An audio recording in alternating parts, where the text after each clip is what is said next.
Good morning, everybody, and welcome to another episode of Tea with Z.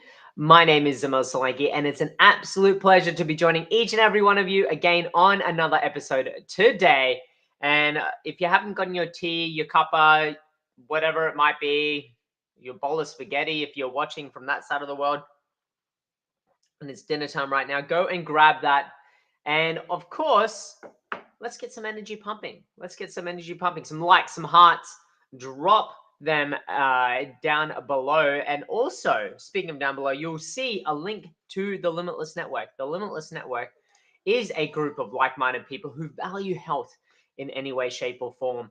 And so definitely go and check that out as well, because we're looking to grow this community and a global community around valuing health. So definitely go and check that out, and even just drop a comment, just say good morning, just say hey, let me know what you're up to, or even tell me whereabouts in the world that you're watching from. That would be absolutely awesome as well. Now, kicking off on this week's series, talking about relationships and talking about our relationships to work. Today's topic is kicking on, I guess, from yesterday's, where we spoke about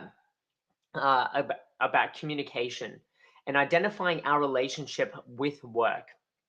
And today I want to talk about, well, when we are in a relationship, whether personal or professional, with, I guess, others within our workplace, or even our friends, our family members, our partner, our spouse, whatever it might be, there's always some red flags. There's always red flags when things might be going not so well. There's also red flags that allow us to change and course correct to ensure that we're living to our values, and obviously doing what we need to do and say that we need to do. Or, sorry, do what we need to do from what we've said we would do. And as a result of that, when we come along our own healthpreneurial journey, when we're on the road of helping others and ourselves be empowered by health to find true well-being and to help improve our overall lives, well, how do we do that in a really constructive and positive manner? And the first thing that we need to do is obviously try to identify, well, where we're going, and we've covered off purpose before. We need to set some goals in place, but along that journey, we also need to be listening out and recognizing red flags. Red flags are things that will steer us off course, will distract us from achieving our purpose, distract us from achieving our goals, distract others from achieving their goals. And what do they look like? Well, they look like a few different things. Firstly, one, a lot of red flags come about how we verbalize, what language we're using. And as I've gone along my own healthpreneurial journey, language has become such an important part of recognizing red flags, of seeing where red flags present themselves, even in myself, and the language and the self-talk that I have, but also the language used by others around me.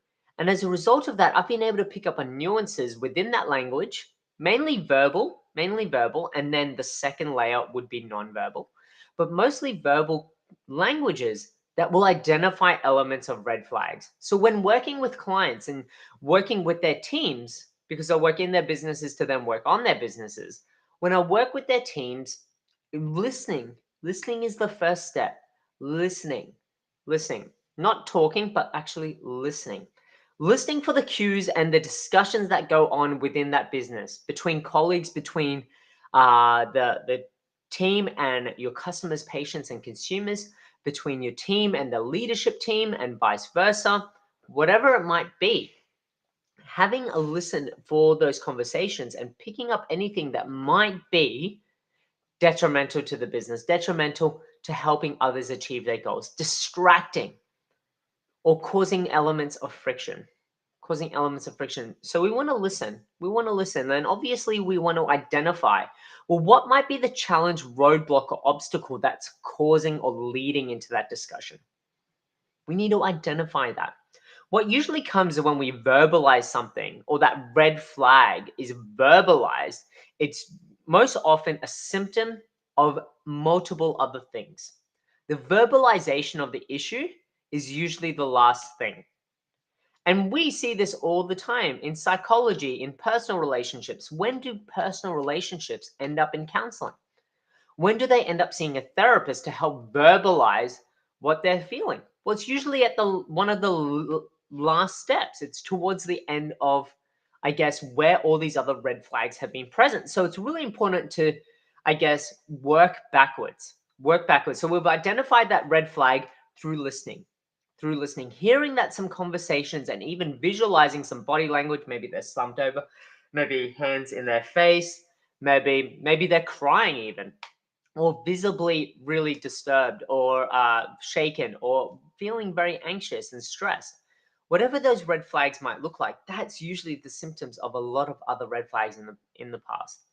So what we need to do is go and try to get to the root cause of that as quickly and as efficiently as possible. And it's by firstly then having a conversation. Having a conversation about trying to identify and piece back and go back to that. And also asking ourselves, well, why would they be having these conversations? And not just responding to that conversation straight off the bat and reprimanding them for that self-talk. It's or that talk or discussion to others. Because a lot of entrepreneurs and leaders within organizations or managers within organizations would reprimand that team member for having those discussions, whereas actually evaluating why those discussions are taking place at the start.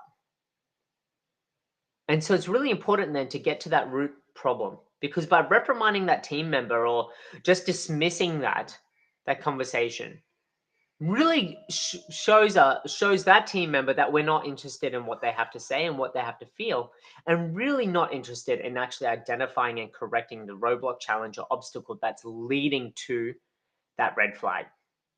So having a conversation and asking 5 whys, and we've covered off the 5 whys before, to really deep dive into understanding why they're having these feelings, why they're having these conversations, why they've got that sentiment.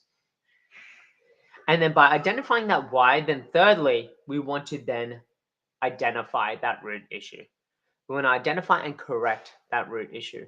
But also we want to do it holistically. Involve that team member, bring them on the journey and show them what you're doing to retrace those steps back to identify that root cause or root problem. If they're already verbal about it, then flip that conversation and get them to talk about what we're now doing to help correct that problem. Show them what you're doing. Show them as a team what we're doing to help correct that problem and get to that root problem. Because I see it time and time again when I'm working with clients and I'm listening out, and then I'm feeding this information back to, I guess, business owners, business leaders within the organization. Their first responses is quite negative towards that person. Oh, they're always talking like that. Oh, you know what? They're a real distraction. They're actually staff, not talent, and things like that. But when you deep down and explore actually why and have a really open and honest conversation with them, you actually reveal a lot more. You reveal a lot more. And that's where the power lies. That's where the power lies. And that's what we see is the whole point in personal relationships as a role of therapy, is when we have these conversations and we bring all those feelings to the surface, everybody understands what's happening. We're seeing that all of that information get brought to the surface, and as a result of that, we're then understanding what's happening. But we firstly need to listen for it. Then we need to go and understand those challenges and roadblocks and obstacles standing in the way, identify and remove it. So those 3 things. So that's it from me today. Identifying red flags along our own healthpreneurial journey helps us, even in ourselves, recognize the self-talk that we might be having. We might be having to ourselves that is standing in our way. And if we find ourselves making excuses or self-talk that doesn't serve us, well, then what is the why from that? And what are the roadblocks, challenges, or obstacles standing in our way from achieving our goals? So that's it from me today. Food for thought, like always, identify those red flags.